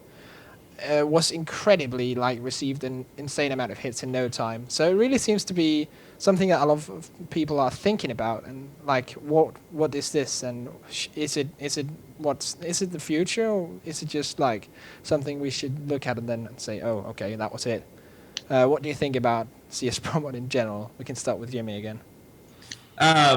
So CS Pro Mod has been a dream of mine forever now, and I can say forever because it's been about 5 years since it was supposed to be released. It was 2007, I think, is when the original completed date was going to be. And this is by no mean a quip or like any sort of like aggression towards anyone involved in that project, because they have nothing but my respect. Especially now that I'm in game design. Like it is very difficult to do what they do with such a lean staff, especially a non-full-time staff, just for the love of the game. I love what they're trying to do. The goal behind the game was to create a new Counter-Strike that could be played in large tournaments, to bring in sponsors, hardware sponsors, and to be able to replicate the feel of 1.6 with better graphics. They're now 2 generations behind on the Source engine, and they can't really improve on that any further without moving to a new Source engine. Now, if they do get the rights to a new Source engine and they're able to just bump that right on over, same code, bam, right there, awesome. That's cool. That's great. I think it could really stand a chance. But that also could kick Valve into the gear of, well, we don't want them taking our money, and Valve will spend the resources needed to do what they did with Dota. So maybe they should do that, because either way it comes out to a great result for us. In other news, I do hear that Alex Garfield, the guy who's actually running the project over at EG, had stated that he now has full-time people working on the game. So Interesting. Yeah, that's good. Maybe know a what little too late, but yeah, like I remember when CSP was the beta very back in the day was first announced and then came out, and everyone just was like, "Oh God, this is terrible. This isn't what we expected." Yeah. And at the same time, it's like, as a community, we build these things up sometimes too large for what is possible. Like these players and the community, we all expect the game to be exactly what we wanted, but sometimes that's not possible. And I kind of feel that's what happened to CSP.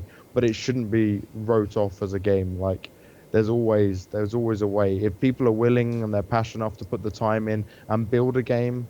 To what a community wants. Yes, it's possible, but it's very hard, and a lot of people overlook that. yeah, totally agree. Natu, do you have anything? Have you tried it? Yeah, a couple of occasions. I mean, of course, back in the day when it first came out, I tried it. Yeah, it was pretty horrendous. Tried it now that the 1.09 came out. whatever version is. Yeah. And for me, I mean, I think they're doing a great job. I mean, it's done a lot of progress, but it's been taking a bit too long. And at the same time, for me personally, I feel like it's just a worse replica of 1.6 right now. And if I had the choice, I would rather play 1.6. It didn't really like bring me any wow factors. Like, I didn't feel like when I was playing it, I didn't really get the feel that I felt the hunger to play more of this game. But well, I'm not gonna say that it's not gonna break in the future. I mean, you never know. Yeah, it could break. But right now it just didn't feel right for me. But we'll see. Yeah, like that's basically kind of the same idea I have about it. Like, no real it's not like a game you wanna play for 6 hours a day at the moment. At least not for me at all. It looks kind of like Source, so I'm kind of nostalgic to it because that was my game for the last 6 years or something like that. But apart from that, the only good thing I can see about it is the way that they now have a budget to actually salarize people. Like Alex Garfield has some funding for the project, somehow found it. And that's awesome, really, if you can get people paid for doing something with CS. To me, it doesn't really if people can earn a half-decent living of doing something with CS, that's just generally awesome in my head. But yeah. I'm sorry to interrupt. Did you read anything about that, by the way? Like, as far as the full-time stuff goes, I didn't know if you happened to find anything on that because I had just heard that, and I hope that it is paid full-time and have a staff. That'd be great. Yeah, there was an interview with Alex Garfield on HLTV. I just opened it now. It's somewhere in there he talks about it. I'm not really sure how many people it's full-time or if it's full-time, but they have funding for it. So yeah, let's see here, volunteers, blah blah blah blah blah. I can't really find it, but yeah, it's on the front page of HLTV. I think it is, yeah. So you can click on that.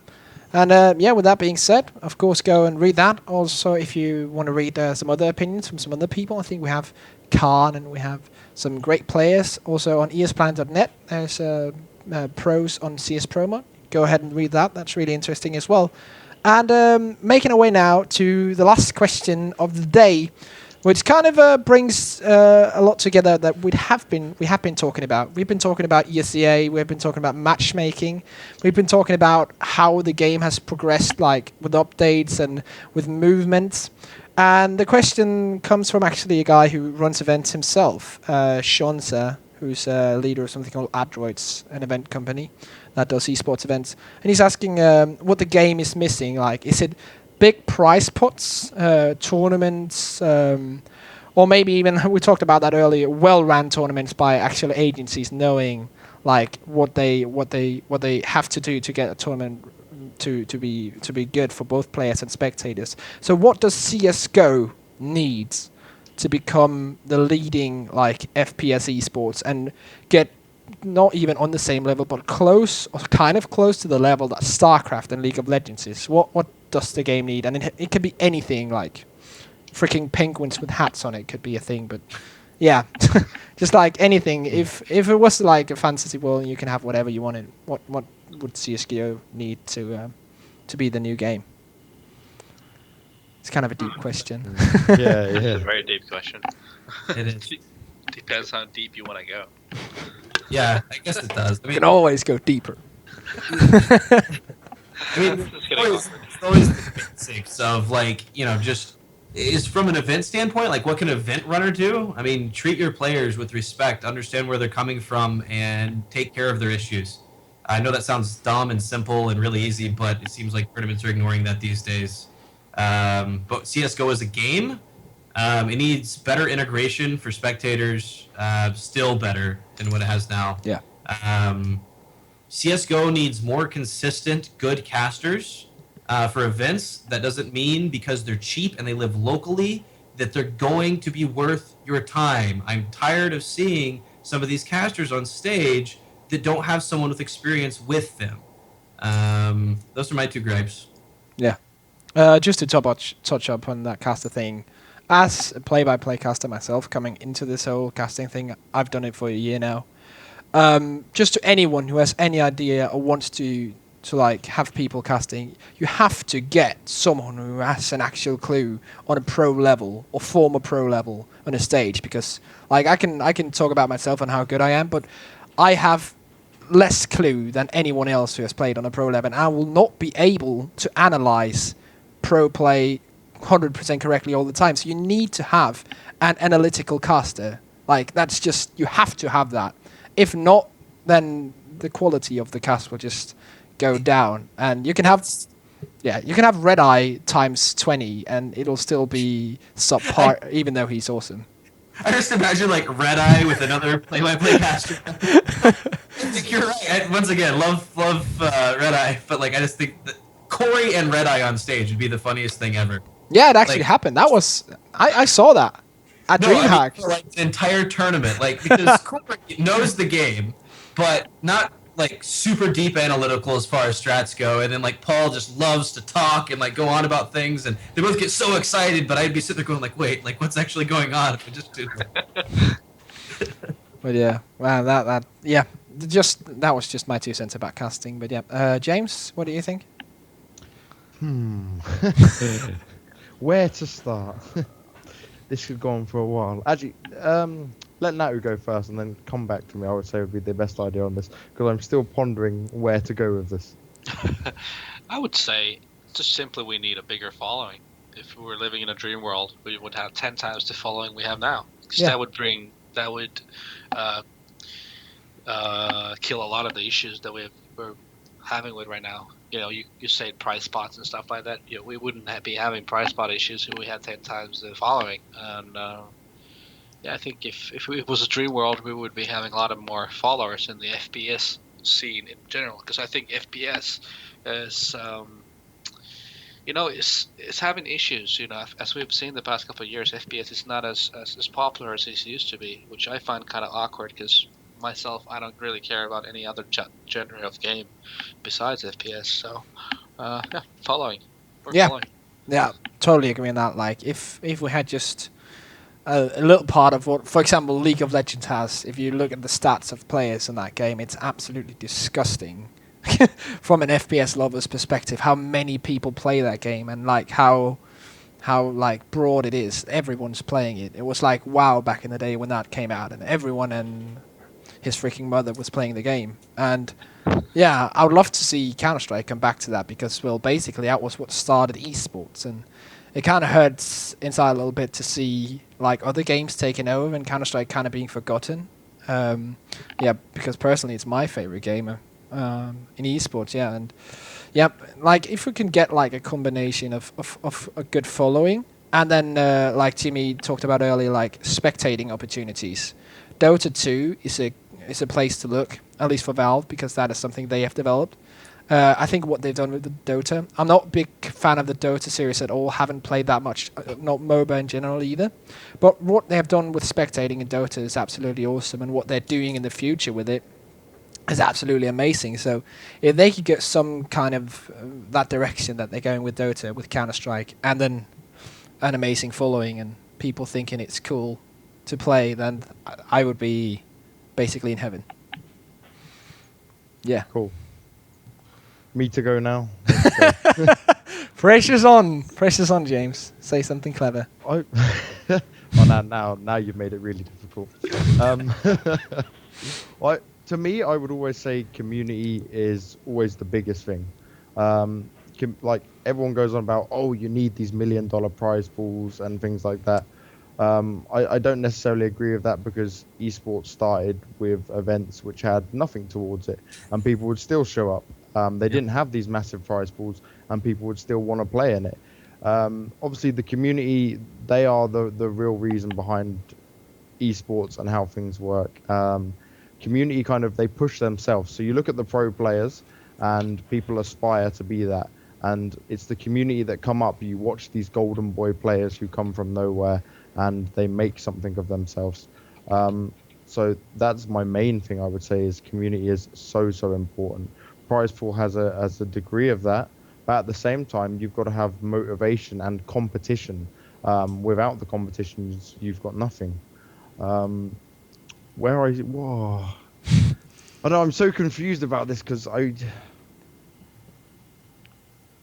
I don't want to say something that would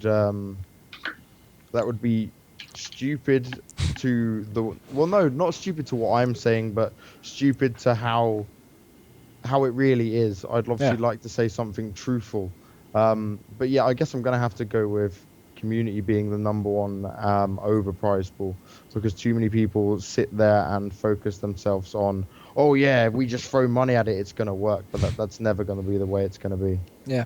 And yeah, as we said earlier, like if the following is good, if there's a lot of teams signing up for the tournaments, the prize pool will automatically become bigger. So yeah, that's like taking care of two problems. Like you don't have to throw money at it. If you just have the community, then automatically the money will come in the end. Yeah. But yeah, we tied a knot on that, and we seem to have run out of questions to discuss. So and also there's only 7 minutes remaining on my clock before I have to get onto the next thing, which of course is casting a Counter-Strike game. So those of you who've been listening here on to the talk show, you'll actually be able to see if this is your first time hearing anything about Counter-Strike. It might have been a lot to handle, but you'll be able to go one level lower and just watch an actual game. But before we cut into that, I'd like to thank all three of you for coming into the show today. And yeah, we can start with Jimmy to plug all your social media, whatever you have, shout outs, sponsors. If you're EG, you have to rep Monster Energy and so just go ahead with whatever you have to say. The social media bubble has like grown beyond, I can't remember half the shit that our company does anymore. Yeah, so quick closing note, guys. As like Corey and I have always said on the Choke Point shows and casts, play the game you love, support it, and be the best you can be, whether that's community member, spectator, just general moderator, whatever you can do, just help out where you can. Forget the viewership. Don't worry about that. That'll take care of its own as long as community, just as James said, takes care of itself. And yeah, love your games and stop bitching at everybody else. Beyond that, guys, of course, check out PlanetSide 2, planetside2.com. It's a free-to-play shooter, massively multiplayer online FPS. 64 square kilometers per continent, 3 continents currently in the game with several more coming. We've had a really good launch, and I'm excited to be working on that. Other than that, you guys can check me out on Twitter at JimmyWhiz, JimmyWhis. That's it. Awesome. And yeah, just to just cut in before James goes. PlanetSide 2, fucking awesome. I love that game. I actually played it a lot. I've actually been playing it with Sir Scoots and some others. It's absolutely amazing. So if you want to get on that, write me on Twitter, write James on Twitter, Jimmy on Twitter, and then we'll get some games going. And now to James, who was about to do his closing statements. Yeah. now you're gonna make it seem like we're all gonna a dick ride PlanetSide here, but I am actually going to say that is a genuinely good game, and I do enjoy it. So yeah, I won't go too much in detail of that, but yeah, thank you everyone for tuning in. This is something FPS and CS:GO needs to see more of. It's something that comes heavily, I guess, in StarCraft and other games. They're so focused on it, but yeah, let's see more of this in FPS. So first of all, thank you for everyone for tuning in, and thank you for seeing me. You can follow me at Twitter. It's at @StarTale_Banks. And you can look at all my work and things I'm involved in through Definitive Esports with www.d-esports.com. Interviews, news, features. We're going through a massive change and an expansion over the next month, definitely in January. And obviously a big shout out to Team StarTale, the Korean StarTale, the massive StarCraft 2 team that I look after. Yeah, last but not least, Natu, the man with the name that only Finns can pronounce. I'm actually thinking about changing my Twitter account. Yeah. Makes more sense now. Instead, I'm just going to plug my Facebook page, which is going to be facebook.com/NatuCS. And yeah, thanks for tuning in. I hope you enjoyed my jibber jabber. And I hope you'll be tuning in, as this is obviously going to happen in a week's time again. Or? Yeah, that is very true. Yeah, for my closing statements, of course, thanks to all the guys in chat and you three, of course, as I said before. But also, this is going to be a weekly feature, as Natu just stated. So every Sunday, usually around 6 CET, when it started today, this show will be on. We might be lucky to have some of these guys here come on again. We might have some other guests. It's gonna change a bit around with the guests. But yeah, it's going to be on every Sunday. We're going to discuss CSGO, just talk about stuff. You can join in the chat. You can maybe we're going to do some open phone calls and stuff like that, so you can ask your questions directly. It's going to be awesome, and hopefully, because that's some of the things that I've been enjoying a lot, connecting to the StarCraft scene, is the talk shows. And I really would love to have a talk show in CSGO where we can just talk about what's going on. And yeah, with that being said, you can follow me at @rizc on Twitter. I actually also changed my Twitter from my real name, which was impossible to pronounce and impossible for people to know. So that can be, yeah, you should go ahead and do that, Natu. It's actually kind of good. But yeah, you can go and do that. And also follow me on Facebook. I am have a Facebook page, facebook.com/followrizc as well. And we can and shout out to James Cat. Yes. The kittens had to be. They've been a part in distracting me and annoying me and trolling us. So I thought I'd show his face. We should play like the Jaws theme now.